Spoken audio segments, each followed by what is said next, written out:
네, 트럼프 대통령의 방안이 갖는 의미와 또 앞으로 미칠 영향까지 전문가 모시고 자세하게 좀 분석을 해보겠습니다. 네, 홍현익 세종연구소 수석 연구위원 나와 계십니다. 어서 오십시오. 네, 안녕하십니까.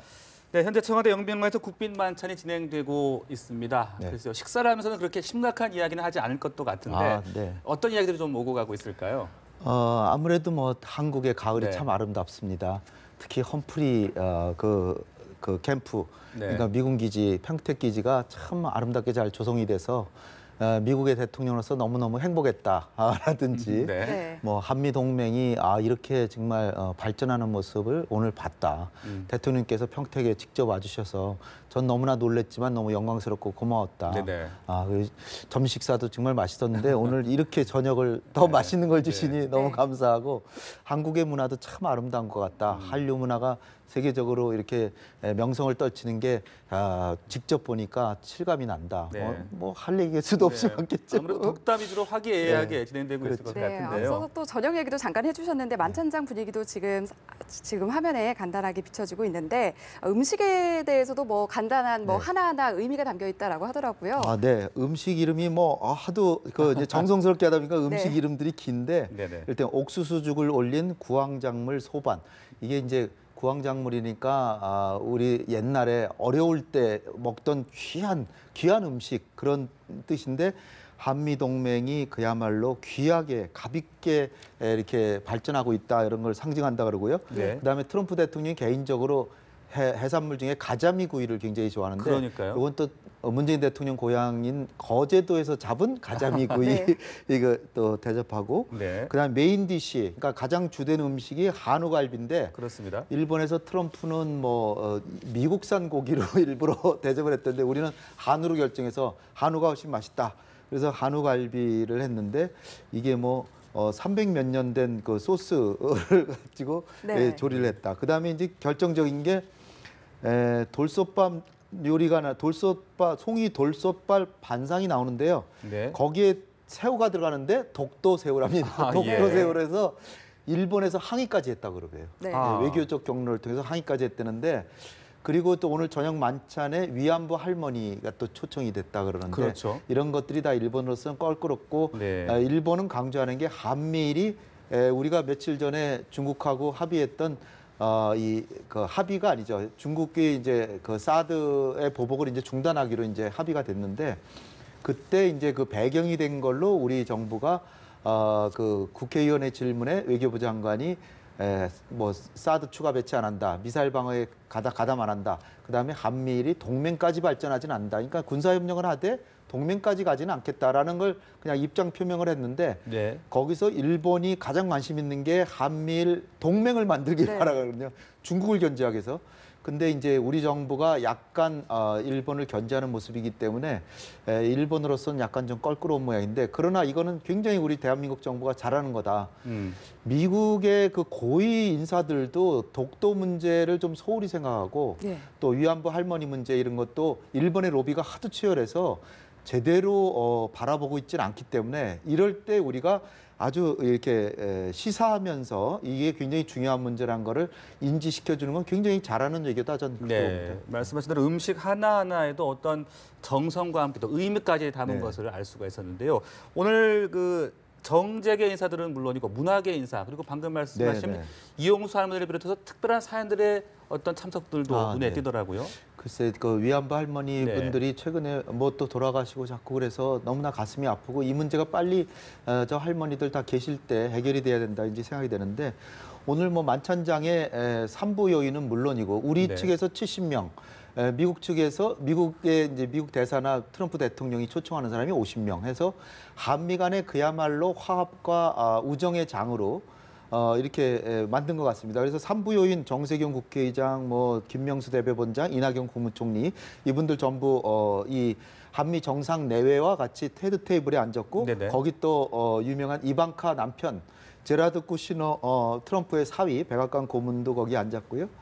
그다음에 틸러슨 국무장관, 그다음에 마크 네퍼 주한미군 대사 이런 분들이 이제 헤드 테이블에 앉았고 다른 데는 이제 우리 임종석 비서실장은 미국의 존 켈리 비서실장과 함께 같은 한 테이블, 예. 정의용 안보실장은 허버트 맥메스터 국가안보부장과 한 또, 그리고 김현정 통상교섭본부장은 로버트 라이즈하워 미국 무역대표부 대표. 예. 그래서 이렇게 카운터 파트라고 하죠. 그래서 서로 그 내밀하게 즐거운 시간을 가지라고 이렇게 배려를 했는데 네. 또 뭐 그 가수분들 뭐 그런 분들도 우리 그 이창동 감독님, 네. 또 전도연 씨인가요? 또 예, 예. 이렇게 네. 배우도 초청이 됐고요.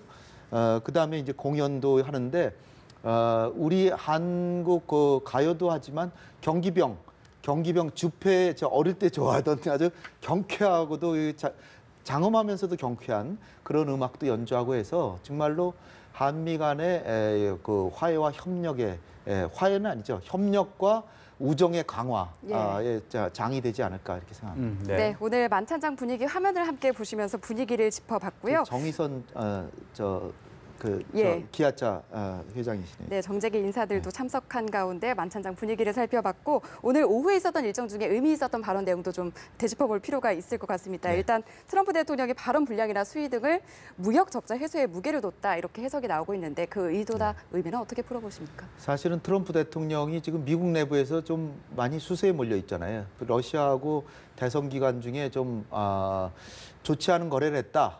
뭐 이런 스캔들이 있어가지고 푸틴 대통령하고 가까이 지내려고 싶어도 가까이 못 지내는, 그리고 측근들이 지금 막 기소되고 막 그런 상황입니다. 그런 상황에서 내년 말이면 벌써 트럼프 대통령 당선된 지 1년이나 됐어요. 네. 이제 1년 뒤에는 무슨 일이 있냐? 중간 선거란 게 있어요, 미국은. 예, 대통령 임기가 4년인데 그 중간에 2년이 되는 그 시점에 의회 국회의원의 절반 정도를 갈고요. 주지사 선거도 뭐 반쯤 갈고 이런 식의 대통령에 대한 중간 임기 평가를 겸해서 하는 선거가 있는데 여기서 승리하려면 트럼프 대통령이 미국 경제를 좀 살리는 모습, 그리고 트럼프 대통령을 지지했던 러스트 벨트라고 하는 데서 주민들이 트럼프 대통령 되더니 삶이 좀 낮았다 이런 걸 보여줘야 되는데 그걸 보여주는 게 경제거든요. 경제는 결국 오늘 이렇게 여러 차례 나왔지만 미국의 일본에서도 그랬지만 무기를 뭐 많이 팔겠다. 무기를 팔아서 무역 역조를 해소한다. 그다음에 한미 FTA를 지금 우리 정부로서는 지금 한미 FTA로 상당히 지금 좀 성과가 좋기 때문에 가능하면은 개정하지 않았으면 좋겠다. 그래서 좀 약간 좀 템포를 좀 늦추고 있는데 트럼프 대통령이 이걸 좀 빨리 해가지고 네. 그 가시적으로 내년 중간 선거 이전에 미국 자기를 지지하는 선거인들에게 내가 잘하고 있다는 걸 보여주는 이런 행보를 하는 측면에서 자기 국내 정치적인 이해관계가 결부돼서 하기 때문에 네. 좀 더 열심히 그 문제를 이제 많이 얘기하는 편이죠. 그러나 일본에서 대접받은 거에 비해서 일본에서는 완전히 아베에 대해서 결례되는 행동도 아베의 말을 막 끊고 또는 그렇게 네 끼나 같이 먹고 골프 치면서 계속 박수 쳐주고 온갖 환대를 다 했는데도 결국은 불공정 무역을 했다. 예. 또 무역이 자유롭지도 않았다. 이런 식으로 아베가 볼 땐 그야말로 비애감을 느낄 정도의 쓰라림을 남기고 왔는데 네네.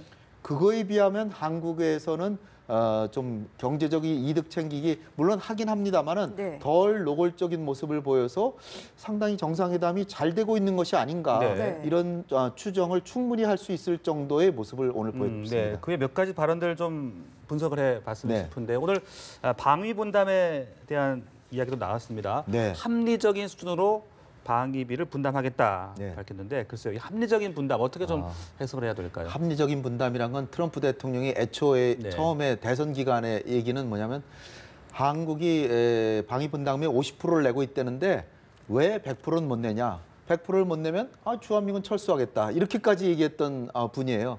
근데 지금은 합리적인 수준에서 방위 분담금을 협상을 한다. 네네. 이 굉장히 어떻게 보면은 많이 그 현실 세계로 내려왔고 그거는 다분히 오늘 그 캠프 험프리스 네네. 이 문재인 대통령께서 사실 그 평택까지 직접 내려가셔서 예. 깜짝 영접을 했는데 이거는 정말 정상을 초청하고 최고의 극진한 대우의 결정판을 보여준 거다라는 그런 예우를 했고 네. 트럼프 대통령이 사실 현실을 몰라서 그렇지 올 봄에 그 매티스 국방장관도 캠프 험프리스 가보고 원더풀을 몇 번을 했고 여기가 여의도의 5배 반의 면적이고 예. 일반 뭐 소도시 정도의 그런 어마어마한 규모의 아주 현대적 시절에 세계에서 제일 넓은 초현대식 기지다.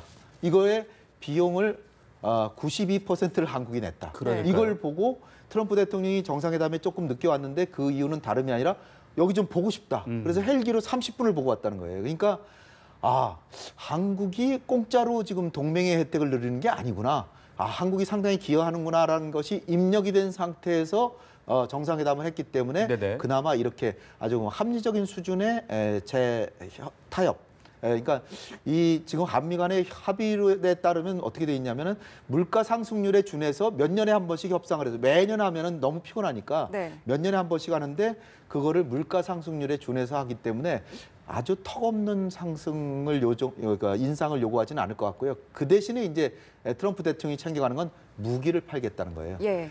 근데 이제 무기 문제가 나왔으니까 이것도 말씀드리면 이게 문재인 대통령이 노무현 대통령의 사실상 계승자잖아요. 그래서 전시작전권을 이제 전환을 받겠다라고 하는 거를 일찌감치 임기 중에 받겠다. 이렇게 해서 공표까지 했는데 대통령 되시고 나서 보니까 임기 중에 시기를 못 박는 건 안 좋겠다. 조속한 전환이 좋겠다 그러고 조속한 전환도 능력이 갖춰지지 않고 무모하게 하는 건 안 좋다라고 해서 능력을 갖춘다는 게 한미 국방장관 간의 합의가 돼서 그렇다면 능력을 갖춰야 되는데 갈 길이 멀잖아요. 이를테면 사드 같은 거는 140에서 150km까지밖에 요격을 못해서 500km까지 쏠 수 있는 SM3를 사야 되겠다. 그럼 우리가 당장에 개발하기 어려우니까 그런 걸 산다든지 아니면 원자력 잠수함 도입도 좀 속도를 더 빠르게 한다든지 네. 아니면 조인트 스타즈라고 하는 고공정찰기 아주 좋은 고공정찰기가 있는데 이것도 구매를 하고 왜냐하면 우리가 전자권 행사하는데 가장 중요한 게 감시 정보 자산입니다. 이런 부분에 있어서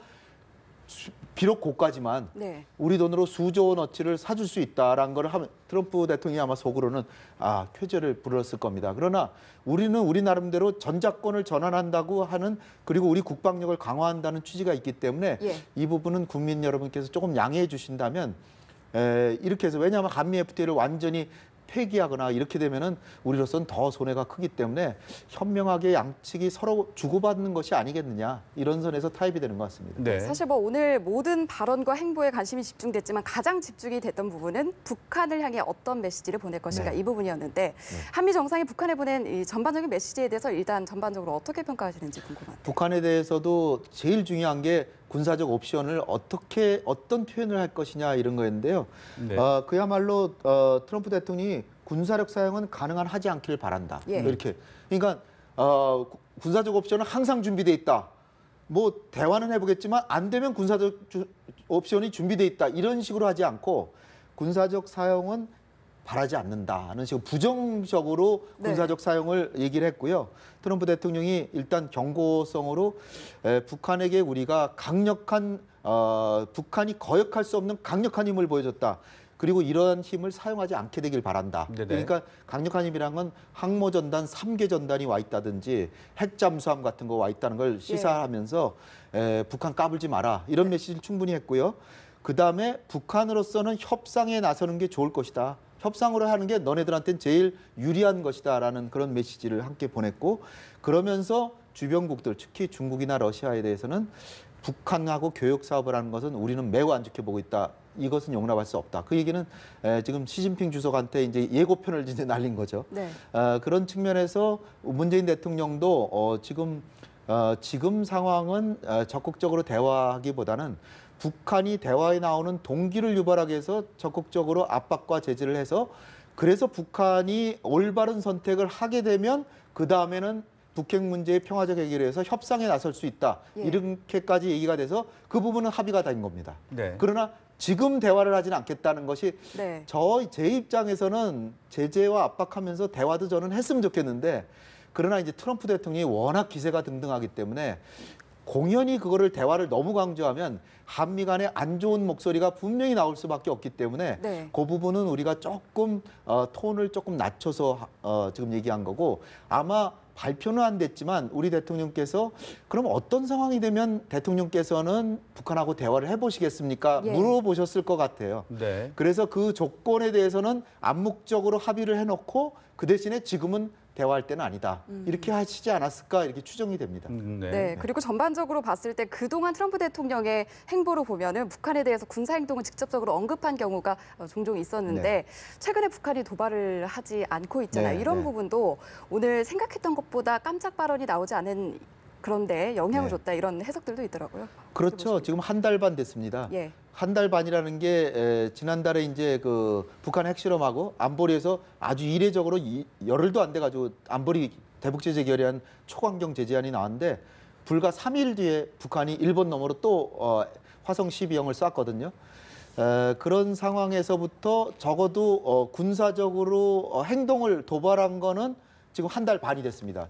그래서 10월 10일 노동당 창건일도 넘겼고 지금 시진핑 주석 당 대회하는 것도 넘겼고 예. 지금은 이제 남은 거는 트럼프 대통령이 시진핑 주석 만나가지고 사실은 오늘 정상회담도 중요하지만 내일 미중 정상회담도 굉장히 중요한 거거든요. 한미 정상회담 못지않게 우리한테도 중요한 정상회담입니다. 왜냐하면 미중 간에 정말로 시진핑 주석이 이제 제재 그만하겠다. 왜 미국에 대화는 안 합니까? 이런 식으로 정면으로 대립이 돼가지고 미중 간에 아주 그냥 정면 대립 국면이 가면 한반도 정세 금방 악화됩니다. 예. 그렇게 되고 만약에 타협이 돼서 그야말로 대화의 물꼬를 한번 터보자. 중국이 적극적으로 북한을 설득해 볼 테니까 시 주석도 그렇게 제가 김정은을 설득하면 트럼프 대통령도 대화를 할 용인이 있습니까? 나 그렇다면 할 용의가 있다. 이렇게 되면은 한반도 정세가 정말 굉장히 봄을 만날 수도 있는 정상회담이 내일 또 있기 때문에 네. 굉장히 거기까지 지켜봐야 된다. 그 뒤에 거꾸로 김정은이가 이 모든 트럼프의 동북아 순방과 이 동아시아 정상회담까지 다음 주까지 지켜본 다음에 김정은이가 진짜로 자기가 생각하기엔 이런 정세는 아니다라고 생각하면 또 도발할 가능성 배제할 수는 없습니다. 네. 그리고 미사일 탄두 중량 제한을 완전히 해제하는 또 개정 미사일 지침도 채택을 했습니다. 이 부분도 의미가 있을 것 같은데요. 그렇죠. 이 부분은 사실 지난번에 꽤 오래전에 이제 대통령끼리 전화 통화해서 해제하기로 했는데 사실은 며칠 전에 있는 한미 연례안보 협의회에서 국방장관 간에 이게 나올지라고 생각했는데 안 나왔어요. 아마 예. 정상회담에 그 합의 사항으로 남겨두기 위해서 며칠 기다린 것 같아요. 네. 그래서 이제 이게 해제된데 사실은 대한민국이 주권 국가로서 탄두 중량은 마음대로 사실 할 수 핵도 아닌데 핵무기도 아닌데 그런데 1978년부터 한미 간의 동맹 차원에서 미국의 미사일 기술을 우리가 활용하기 때문에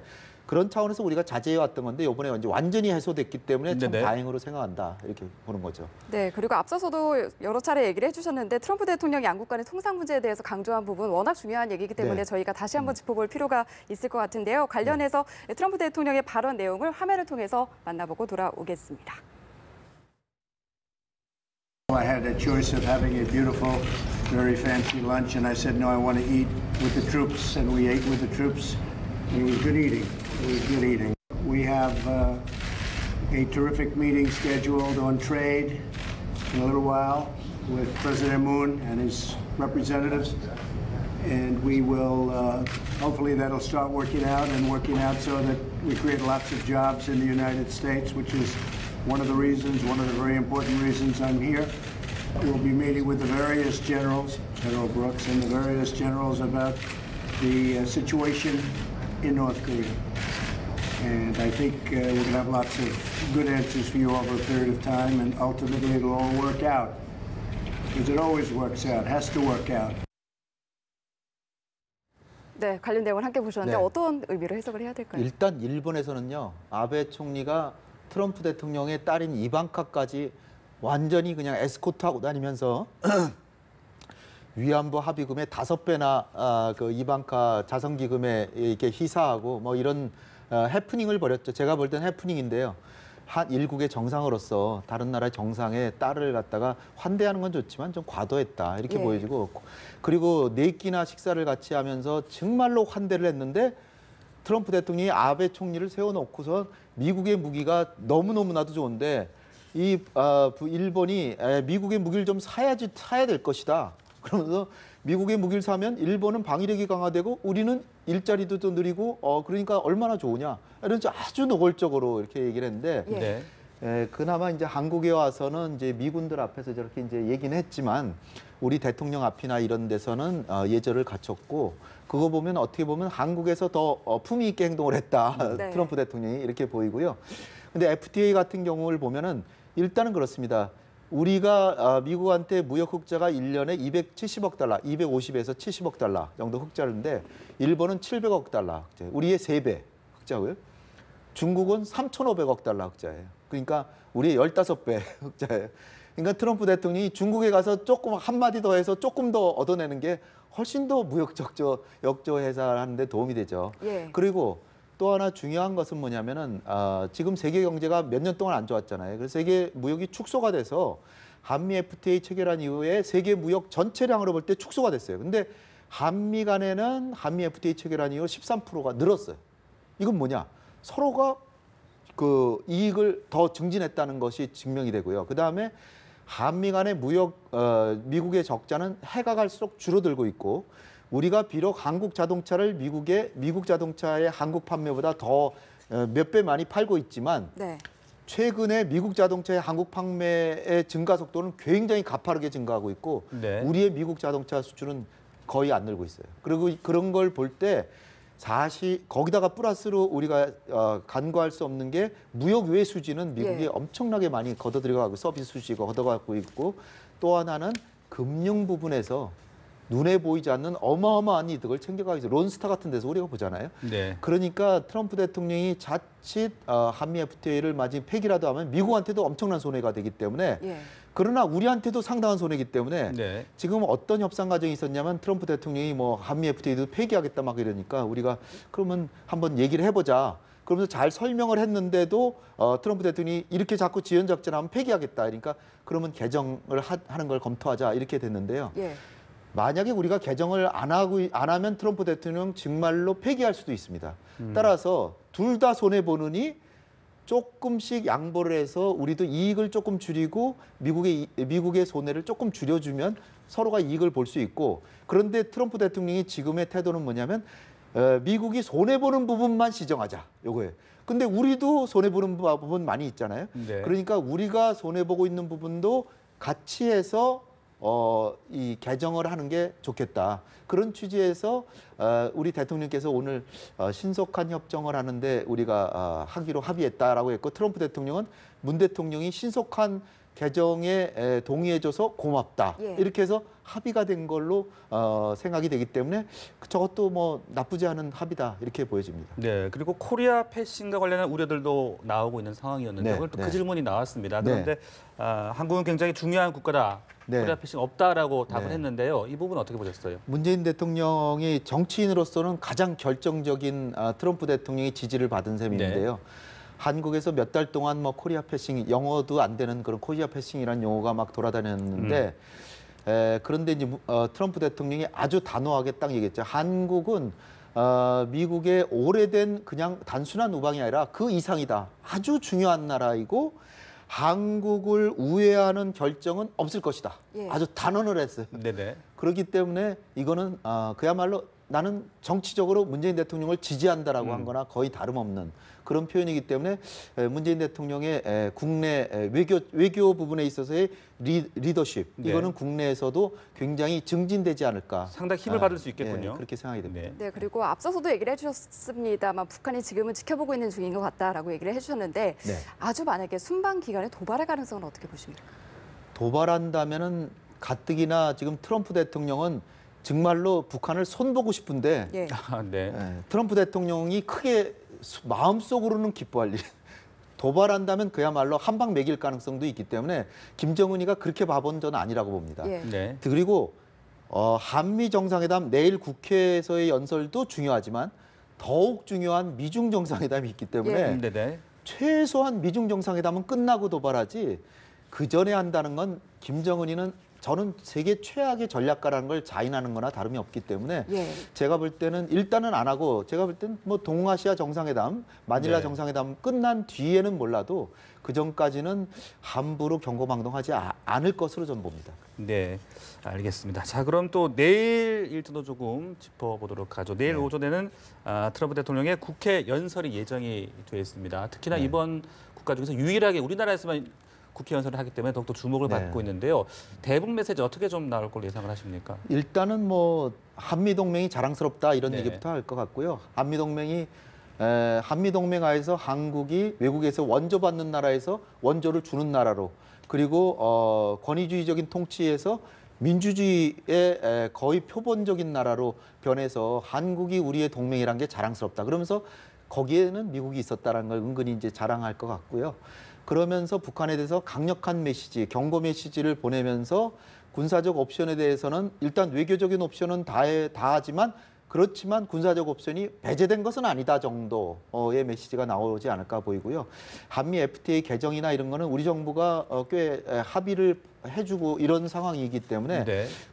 이거는 역사에 남을 연설이라고 생각할 수 있을 것입니다. 그러기 위해서는 좀 더 큰 전략. 예. 지금 일본에서도 좀 얘기한 바가 있지만 아태 지역이라고 하는 용어를 인도 태평양 지역으로 바꿔서 지금 쓰고 있어요. 트럼프 대통령이. 그게 뭐냐면은 중국을 겨냥해서 일본을 중심으로 호주, 인도와 엮어가지고 사자 간의 고위급 회담도 하고 무역 문제도 트럼프는 이제 해결하려고 하고 하는데 이거는 아베의 생각과 이제 딱 결부가 돼가지고 중국을 견제한다라고 하는 메시지를 보낼 수도 있는데 사실 한국 의회에서 이런 메시지를 보내지 않기를 저는 바라는데 아마 트럼프 대통령은 동아시아에서 동아시아 전략 기조를 얘기하니까 아마 이 부분도 들어가지 않을까 이렇게 생각이 되고요. 네. 그렇기 때문에 우리 대통령께서 지금 몇 달 동안 청와대에서 외교를 잘해가지고 한중 간에 지금 화해 국면으로 지금 가고 있기 때문에 너무 주눅 들 필요 없다. 설사 트럼프 대통령이 중국을 견제하고 포위하려고 하는 구도를 펼치다고 하더라도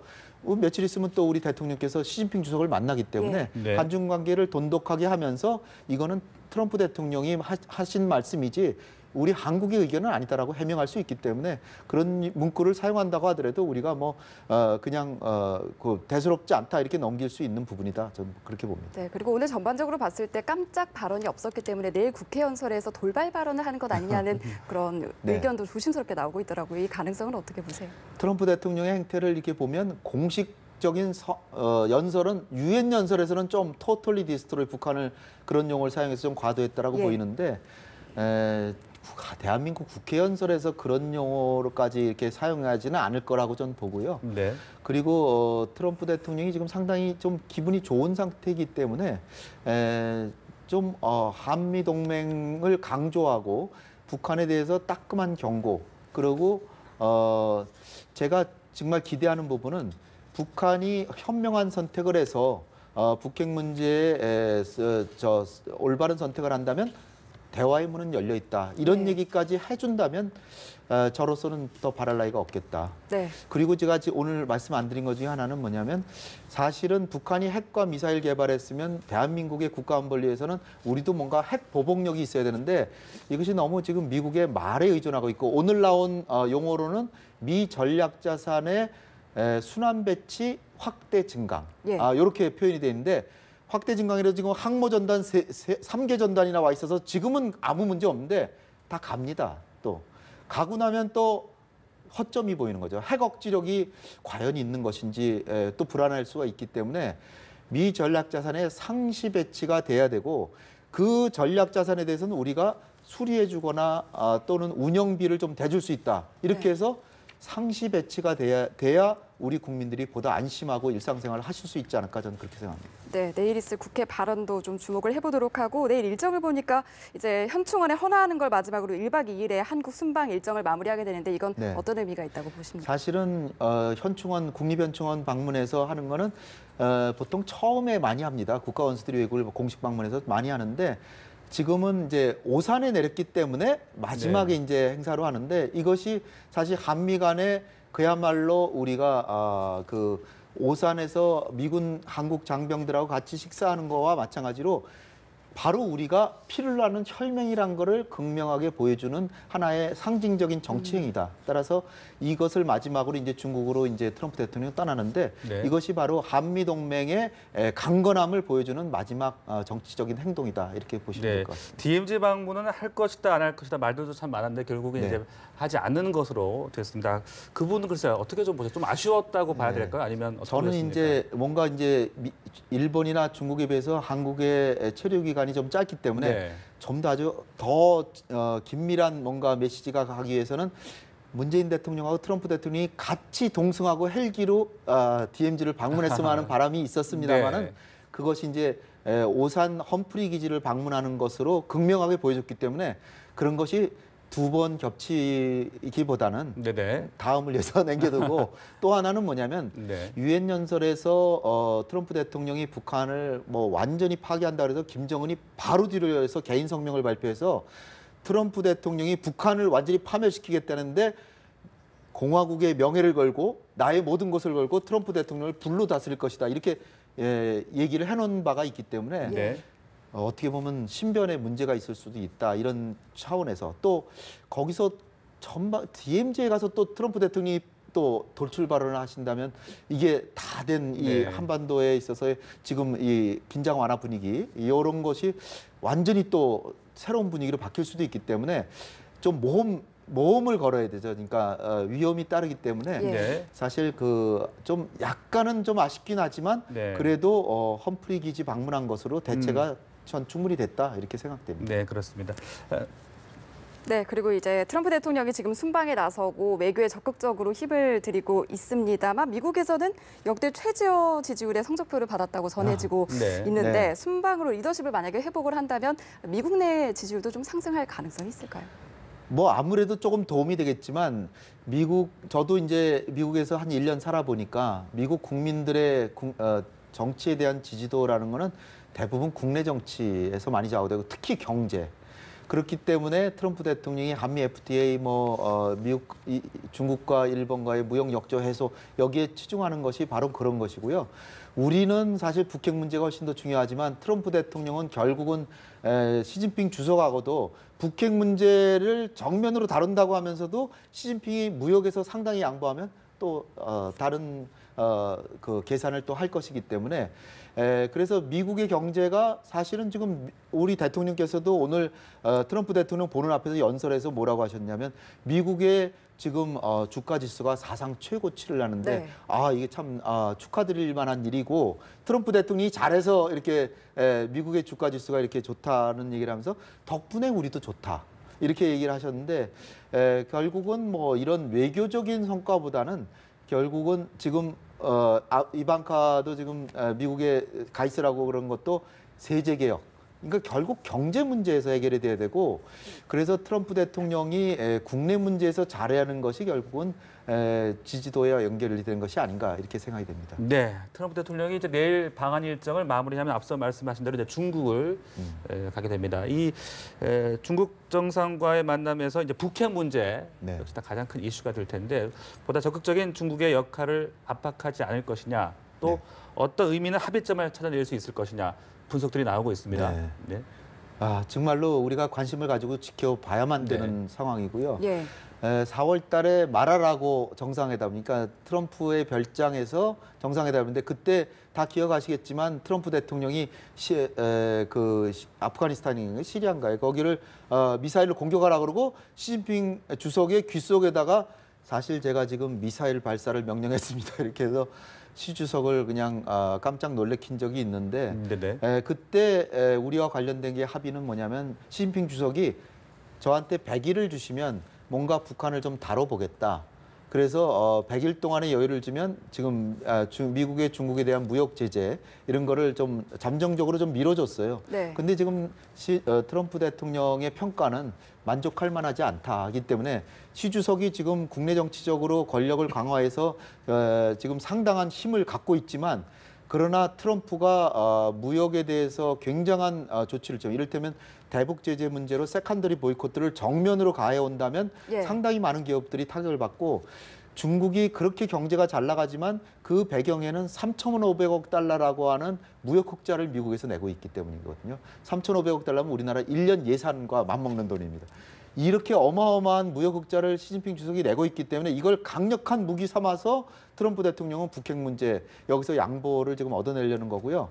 따라서 지금 힘을 받고 있는 시진핑과 가뜩이나 국내 정치에서 지금 수세에 몰려서 반드시 무역 역조를 해소해야 되는 트럼프 이 두 사람 간에 정말 자웅을 겨루는 협상이 어떻게 되나를 이제 지켜봐야 되는데 우리로서는 어떻게 보면은 중국이 조금 더 대북 제재를 강화하는 한편에 육자회담 재개를 위해서 적극적인 중재 외교를 그걸 동시병행적으로 해서 북한이 조금 대화하는 신용을 하면 트럼프 대통령도 체면을 세우고 대화에 나와서 육자회담이 재개된다든지 그런 시나리오로 된다면 더할 나위가 없겠는데 그러나 지금 시 주석이 워낙 권한이 강화가 됐기 때문에 쉽게 원유 부분 추가 제재 이런 것에 응하기를 기대하기는 좀 어렵기 때문에 제가 볼 때는 그냥 완만한 타협이 되지 않을까. 그 얘기는 뭐냐면 저한테 이제 그렇게 완만한 타협이 될 때 우려는 뭐냐면 지금 북한이 미국을 가격할 수 있는 장거리 미사일 개발하는데 1년 정도밖에 안 남았습니다. 그럼 1년 내에 제재의 효과가 지금 조금씩 나오고는 있지만 충분하지가 않거든요. 1년 가지고 과연 김정은이 무릎을 꿇을까? 저는 좀 회의적으로 보고 있거든요. 그래서 어떻게 보면은 시진핑 주석이 적극적으로 더 제재를 하는 것보다는 제재를 조금 더 강화하는 동시에 김정은에게 특사를 보내서 대화에 나오면 중국이 인센티브를 주겠다라는 식으로 설득을 해가지고 대화를 끌고 나와서 한반도 정세도 좋아지는 그런 해법이 나오기를 간절히 저는 바라겠습니다. 네, 자 지금 현장 화면 함께 잠시 보고 계십니다. 이제 국빈 만찬이 거의 지금 마무리가 돼가고 있는 것 같습니다. 지금 문재인 대통령과 트럼프 대통령, 김정숙 여사, 멜라니아 여사 지금 네 분이 나란히 서 계시고 만찬에 참석했던 참석자들과 함께 일일이 악수를 나누는 모습 함께 보고 계십니다. 네, 공식 만찬 25년 만에 미국 대통령을 국빈으로 맞이하는 자리에 걸맞게 정재계 문학의 유력 인사가 대거 참석한 가운데 이뤄진 것으로 전해지고 있습니다. 앞서서 설명을 계속해서 길게 해주셨는데 이제 트럼프 대통령이 중국까지 이제 마무리를 하면 아시아 순방 결과를 지금 뭐 다 모두 외교적으로도 집중을 하고 있을 텐데 이렇게 복잡한 이런 전국 속에서 우리가 이런 상황에서 외교적 좌표는 어떻게 짜야 하는지 순방 이후도 참 중요할 것 같거든요. 저는 이제 대체로 정상회담 다 만족스러운데요. 무엇보다도 우리 국민 여러분들이 안심하고 일상생활에 종사하실 수 있도록 미 전략 자산은 상시 배치가 돼야 된다고 보고요. 그 운영 비용은 우리도 좀 도와줄 수 있다. 이런 식으로 해서 그러한 부분에 일단 국가 안보를 확실하게 해놓고 그러고 나서 자신감을 가지고 우리가 북핵 육자회담을 선도적으로 나서야 되는데 그 부분도 지금 조금 지금은 대화할 때가 아니다는 걸로 선에 있거든요.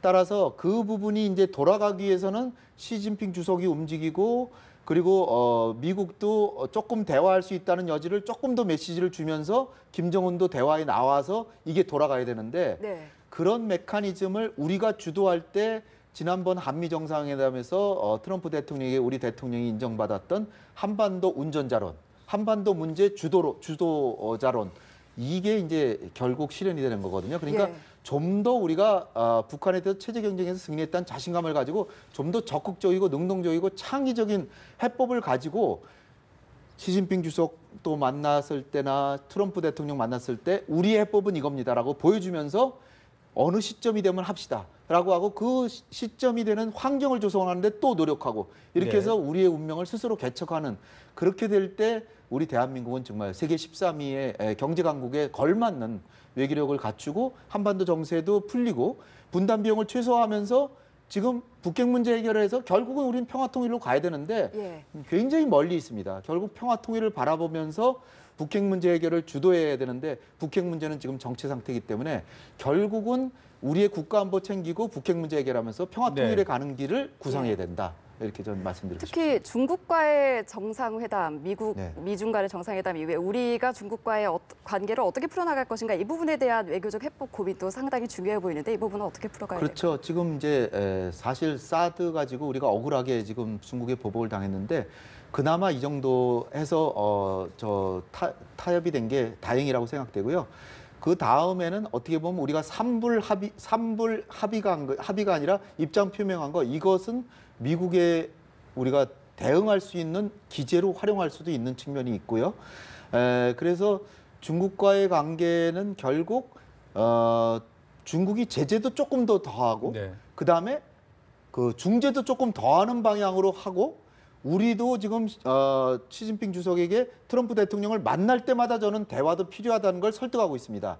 그리고 남북 대화도 확성기 이런 거 별로 도움이 안 된다고 생각해서 이것도 그런 북한을 자극하지 않도록 하고, 그리고 동계올림픽 무엇보다 성공을 위해서 적극적으로 한반도 정세가 긴장 완화 쪽으로 가기를 바라는데 시 주석도 마찬가지거든요. 그렇기 때문에 이 부분에 있어서는 한미보다도 오히려 한중 간의 협의가 더 잘 될 거라고 저는 보고요.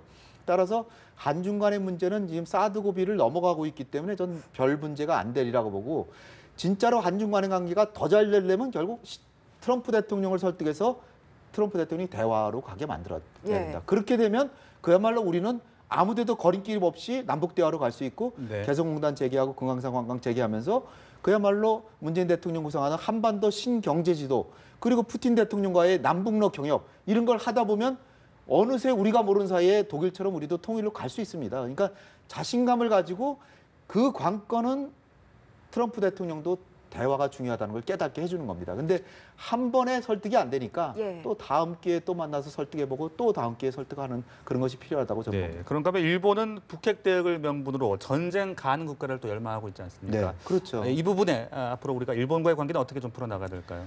사실 이렇게 공개적으로 말씀드리기도 좀 그렇지만 아베 총리는 이 한국은 역시 우리 편이 아닙니다. 트럼프 대통령한테 이거 보십시오. 뭐 중국하고 타협하지 않습니까? 틀림없이 그랬을 거라고 저는 봅니다. 골프 치면서 굿샷 그러면서 참 한국 문재인 대통령 왜 그러는지 중국하고 자꾸 타협을 해요. 틀림없이 전 그러리라고 보는데요. 뭐 그럴 수도 있죠. 일본의 국익을 위해서 그런다고 보지만, 그러나 우리는 항상 한미 동맹을 주축으로 하지만 일본과는 독도 문제 해결되지 않고 과거사 문제 해결되지 않는데 동맹으로 가는 건 정말로 갈 수 없는 것이고요.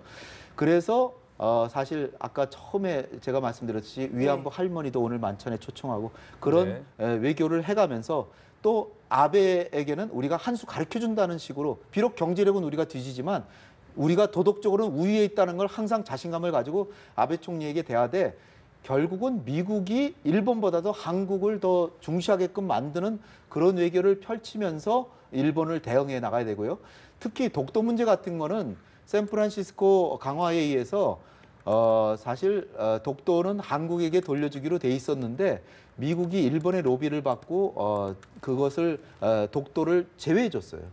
그러니까 사실은 미국이 책임감을 느껴야 되는데, 저는 개인적인 차원에서 미국의 외교관들 만나면 독도에 대해서 미국이 맨날 한일 간에 타협하라 그러지 말고, 미국이 독도 문제는 한국 땅이니까 일본은 포기해라, 이렇게 하면 타협이 되는데 미국이 맨날 한국하고 일본하고 해결하라니까 타협이 안 된다 얘기하고 있거든요.